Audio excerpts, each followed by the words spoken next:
और अंदर जाकर के बैठ जाते। आप भगवान शिवा की आवाज लगाई, एक आवाज, दो आवाज, क्रोधवान होती थी आवाज लगाई। सती ने सोचा कि मैं तेरे पति देव है, ने जाने कोई शराब दे, बोलना ही थी। आप कि महाराज मुझ दुखिया को मत सताइए। ये सती, दुखिया पे कोई आया था? हाँ आए। कौन? नाथ। हे सती, नाग मुनि की बातों पे मत जाना। नाग मुनि का काम क्या है? ब्रह्मा के भांडे विष्णु के घर, विष्णु के बर्तन ब्रह्मा के घर, लड़ाई लगानी, दूर खड़े होकर के तमाशा कि नहीं महाराज, जो गुरु लोग होते हैं कभी उल्टे रास्ते नहीं लगाते। अमर कथा का पाठ सुना दो भोले बाबा अविनाशी, बार बार मरने जीने की काटते हो यम की। अब सती हट कर लेती कि महाराज मेरे को अमर कथा का पाठ सुना। भगवान शिव बड़ा मना करते हैं, लेकिन हट कर लेती, कहती नहीं महाराज मेरे को तो अमर कथा का पाठ। भगवान शिव भूल भुलैया में लगाने के लिए क्या करते हैं? चलो सती, पहले जगह तलाश करके आएंगे जहां पर आपको अमर कथा का पाठ लेकर के चल। कहते त्रेता युग लग चुका था, रामचंद्र जी की सीता हरण हो चुकी थी। रामचंद्र जी, लक्ष्मण जी सीता की खोज में वनों में भटकते फिरे। भगवान शिव ने रामचंद्र जी को देखा, प्रणाम किया। रामचंद्र जी ने भगवान शिव को देखा, प्रणाम। सती देख रही। सती कहते महाराज आप कहते हो मैं तीन लोक का स्वामी, आप छोटे छोटे बच्चों को नमस्कार करते हैं।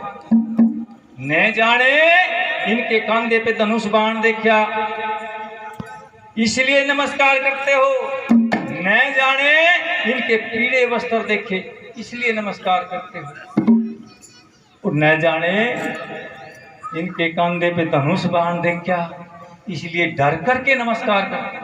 भगवान शिव कहते हैं उमा कहूं मैं अनुभव अपना, सत्य हरि नाम जगत सब सत्य।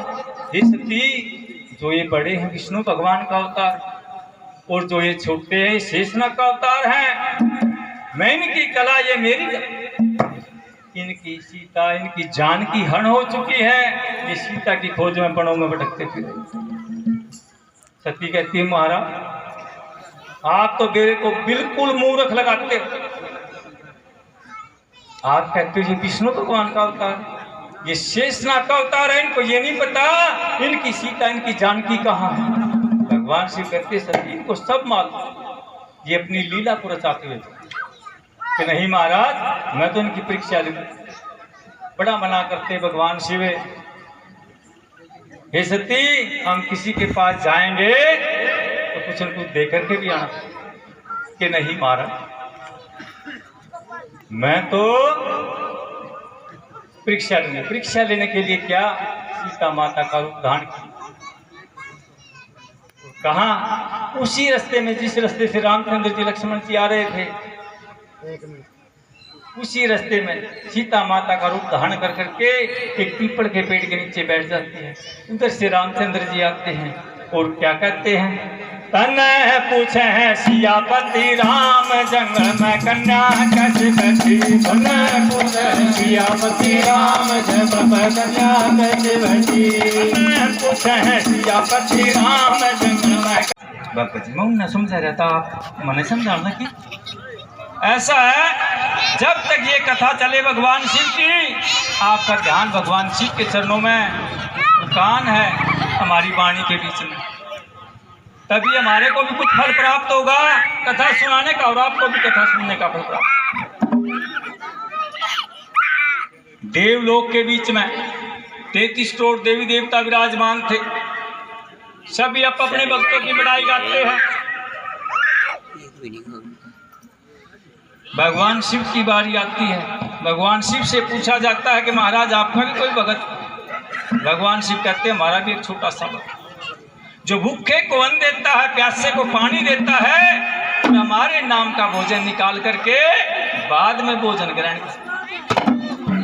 नारद मुनि कहते हैं महाराज मैं तो तीनों लोकों का भ्रमण करता हूँ, मैंने ऐसा कोई भगत नजर नहीं आया। मैं तो आपके भगत की परीक्षा लूंगा।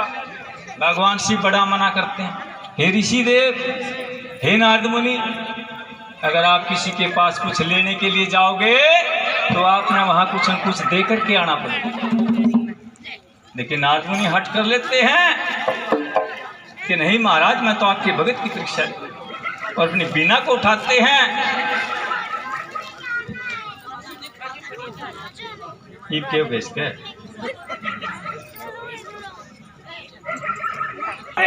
हरे नारायण का जाप करते हुए नारद मुनि कहा नगर चंदानी शहर के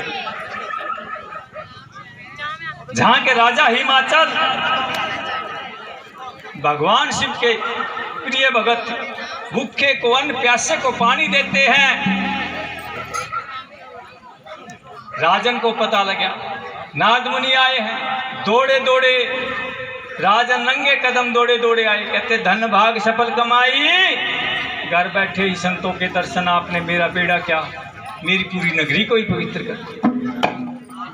नारद मुनि ने सोचा जैसा सुना वैसा ही पाया, लेकिन एक दिन तो कोई राह चलता आ जाता, उसकी सेवा बन जाती है। इसके पास कुछ समय रुक करके देखता। वहां नारद मुनि एक दिन नहीं, 2 दिन नहीं, 1.25 महीना रुकते हैं। लेकिन नारद मुनि की सेवा में किसी प्रकार की कोई कमी नहीं है। जैसे सेवा पहले दिन बनी थी वैसे ही चलती रही। अब नारद मुनि कहते हैं राजन से कि महाराज नगरी बस्ती बली, साधु चलते बले, मेरे को चलने की इजाजत दी। नहीं महाराज, आपने अभी तो कुछ समय हुआ हमारे पास आए कि नहीं राजन, मेरे को चलने की इजाजत दी। अब क्या काम करती है माँ, भर करके थाल मोतियों का नारद मुनि की झोली में डाल देती है और नारद मुनि आशीर्वाद देते हैं, जावे राजन, आपका राज्य सदा के लिए अटल रहे, अटल रहे, अटल रहे। इतने वचन सुने राजा रानी दोनों रोने लगे। नारद मुनि कहते महाराज, मैंने आपको कोई बुरा वचन नहीं बोला, मैंने आपको कोई कठोर वचन नहीं कहा, आप क्यों रोते, आपके रोने का क्या कारण है?